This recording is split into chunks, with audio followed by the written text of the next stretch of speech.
Shalom, selamat malam, selamat berjumpa kembali dalam program My Way, renungan singkat malam hari yang akan mengantar tidur Bapak Ibu Saudara dan saya di dalam dekapan kasih Kristus.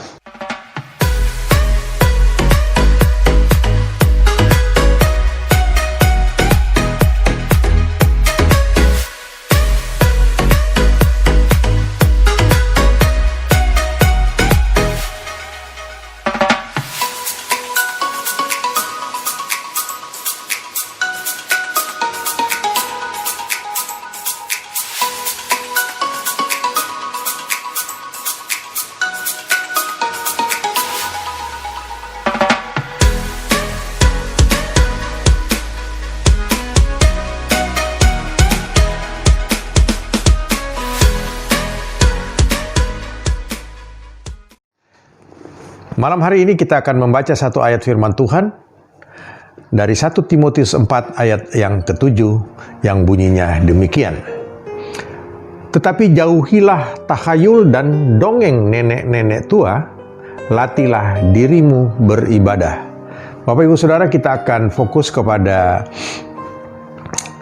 ayat 7a, yaitu tentang takhayul dan dongeng nenek-nenek tua. Ini adalah rangkaian daripada surat Rasul Paulus kepada Timotius. Kalau yang lalu kita sudah belajar pada ayat yang pertama bagaimana harus hati-hati terhadap akan ada banyak orang yang murtad oleh karena ajaran-ajaran yang sesat yang diberikan oleh setan-setan.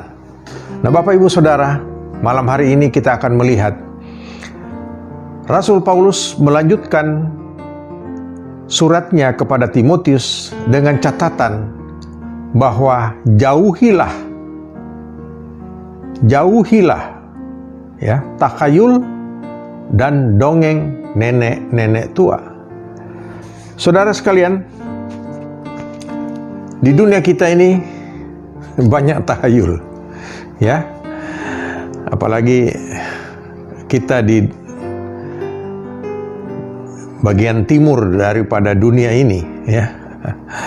Ada banyak takhayul, cerita-cerita dongeng, ya, dari orang-orang tua, ya. Dan ini mau tidak mau kita harus akui memang itu terjadi, ada di dalam kehidupan kita. Saudara, begitu banyaknya takhayul yang masih menguasai sebagian justru orang percaya, di mana mereka menjalani kehidupan ini masih takut akan takhayul. Ada satu contoh. Ada pengertian bahwa kalau seseorang makan ikan, apa itu ikan goreng atau makan ikan apa saja, kalau yang disajikan di atas meja, kemudian ikan itu habis di bagian atasnya, itu katanya tidak boleh dibalik. Karena kalau dibalik nanti rezekinya akan terbalik, saudara. Ini takhayul, saudara. Negatif. Nah, kalau saya pikir positifnya, kalau sekarang misalnya orang yang memang lagi kesulitan, ya makan aja ikan. Kemudian dengan sengaja dibalik. Berarti kan kehidupannya kan nanti jadi enak kan? Nah, inilah takhayul, sesuatu yang tidak masuk di akal sebenarnya, ya. Belum lagi dongeng-dongeng, ya, cerita-cerita yang tidak masuk di akal. Kalau Tuhan kita, Yesus Kristus, beberapa waktu yang lalu kita peringati kenaikannya naik ke sorga, ya. Itu disaksikan oleh 500 orang lebih. Ada banyak yang saksikan. Tetapi yang konyol, Bapak Ibu Saudara, ini yang ada di dalam gereja. Katanya tadi malam saya naik ke sorga, ya, ketemu Tuhan Yesus, diajak keliling-keliling. Lalu tadi pagi saya pulang lagi, disuruh pulang sama Tuhan. Saksinya siapa, saudara? Ya. Kalau Tuhan Yesus naik ke sorga itu ada saksi. Bahkan pada waktu Tuhan Yesus disalib, ada banyak saksi. Bukan hanya para muridnya, orang Yahudi, prajurit Romawi, mereka begitu banyak yang menyaksikan. Dan itu bukan cerita dongeng, ya. Yang dongeng tadi itu, saudara, ya. Katanya habis dari sorga, diajak Tuhan keliling-keliling, lalu balik lagi. Ini termasuk ajaran-ajaran sesat yang dimaksudkan dalam ayat yang pertama tadi, ya. Ajaran-ajaran sesat. Bagaimana seseorang dengan begitu gampangnya dia naik ke sorga? Satu-satunya orang yang gampang naik ke sorga adalah Tuhan Yesus Kristus sendiri. Karena kenapa? Karena dia berasal dari sorga. Kalau kita yang enggak, saudara, kita nanti tunggu waktunya, ya. Saya terus terang termasuk orang yang tidak terlalu yakin dengan cerita-cerita, walaupun di dalam tanda kutip itu kesaksian rohani. Saya pernah mati, kemudian saya diajak oleh Tuhan untuk pergi ke sorga, jalan-jalan. Lalu karena belum waktunya saya harus kembali lagi. Buktinya apa? Apa yang dapat membuktikan? Lalu hasil daripada itu apa? Apakah orang itu kehidupannya langsung berubah? Kemudian dengan penuh semangat akhirnya dia melayani Tuhan? Nah, itu mungkin bisa dipercaya, saudara. Bukan dongeng. Hati-hati. Itu salah satu ajaran-ajaran sesat di dalam gereja. Dan bukan cuma satu pendeta loh. Ada beberapa pendeta hobi, saudara, ya, naik turun sorga, ya. Kalau saya sih pikir, ya itu semacam mimpi lah dari mereka. Itu bukan sesuatu yang boleh dikatakan istimewa. Itu mimpi yang kemudian dirohani-rohanikan supaya menyesatkan orang. Lalu mereka dianggap tokoh yang begitu dekat dengan Tuhan. Saudara, kedekatan seseorang dengan Tuhan itu bisa dilihat dari kehidupan pribadinya. Ya, sebagaimana contoh, bagaimana Abraham, ya, dia dekat dengan Tuhan. Bagaimana kehidupannya? Ya, Nuh juga begitu. Ya, dalam Kejadian 6 juga dicatat, saudara, Nuh sangat dekat dengan Tuhan. Sehingga pada waktu murka Allah begitu besar melihat orang-orang hidup di dalam dosa, dan kemudian Tuhan akan menghukum dunia ini. Tapi karena kedekatan Nuh dengan Tuhan, Nuh mendapatkan kasih karunia. Ada banyak contoh, saudara. Tokoh-tokoh Alkitab yang memberikan contoh. Kehidupan mereka berbeda. Tetapi bagaimana kalau kita melihat ada seseorang katakan bahwa dia naik turun ke sorga, tetapi kehidupan pribadinya ya so-so aja, biasa-biasa saja, nggak ada yang istimewa. Ya, seharusnya dia berbeda, sama yang seperti saya katakan tadi. Abraham, Nuh, ya,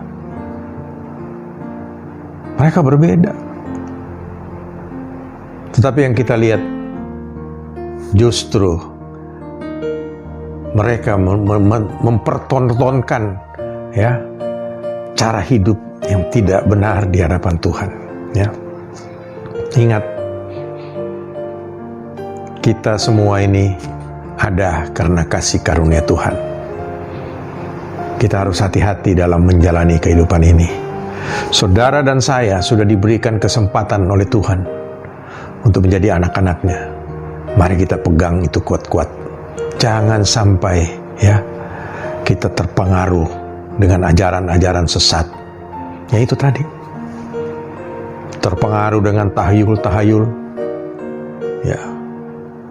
Nanti hari ini, ya, nggak boleh pergi. Katanya kalau pergi ke gunung harus pakai baju warna ini, kalau enggak nanti ada musibah dan sebagainya. Kalau Tuhan beserta dengan saudara, beserta dengan saya, ya, kita aman di dalam perlindungan tangan Tuhan. Ya. Bukannya kita mau menantang, Tetapi kita jangan terpengaruh dengan hal-hal yang demikian. Ya. Firman Tuhan dengan jelas tadi kita sudah baca. Kita tidak boleh terpengaruh oleh tahayul-tahayul, bahkan dongeng-dongeng, ya, yang begitu banyak berseliweran di dalam kehidupan kita. Bapak Ibu Saudara, kita harus lihat semua itu, ya, supaya kita benar di hadapan Tuhan. Kehidupan kita harus berubah. Mungkin saja kehidupan kita yang lalu, kita ada di lingkungan itu, yaitu lingkungan yang percaya akan tahayul-tahayul. Tetapi di dalam Roma 12 ayat 2 dikatakan, janganlah kamu menjadi serupa dengan dunia ini. Kita harus berbeda. Kita tidak boleh menjadi serupa dengan dunia ini. Kita harus berbeda. Kenapa? Karena kita sudah diselamatkan oleh Tuhan Yesus Kristus. Ya. Kita harus memperbaharui sikap kita, budi kita, ya, sehingga kita berbeda. Bukan berbeda karena cara berpakaian kita, ya. Mungkin kita harus tunjukkan bahwa kita orang Kristen pakai salib gede-gede. Enggak, bukan itu. Tetapi dari sikap kita, sebagaimana di dalam Roma 12 ayat 2 tadi, ya. Karena ini Tuhan inginkan di dalam kehidupan kita. Bapak Ibu Saudara, saya percaya setiap kita semakin hari semakin dikuatkan oleh firman Tuhan yang sesuai dengan Alkitab. Sekali lagi pesan firman Tuhan, jangan mudah percaya kepada tahayul-tahayul, kepada dongeng-dongeng, karena itu semua adalah ajaran-ajaran sesat. Karena kalau kita sampai mengikuti yang itu, satu saat bisa murtad. Yang lalu sudah saya jelaskan, ya. Dan yang memurtadkan justru adalah dalam tanda kutip orang-orang dalam sendiri, ya, yang dipakai oleh setan. Ingat, ini akhir zaman, ya. Antikris semakin giat mengumpulkan, ya, pengikut-pengikutnya karena waktu mereka semakin sempit.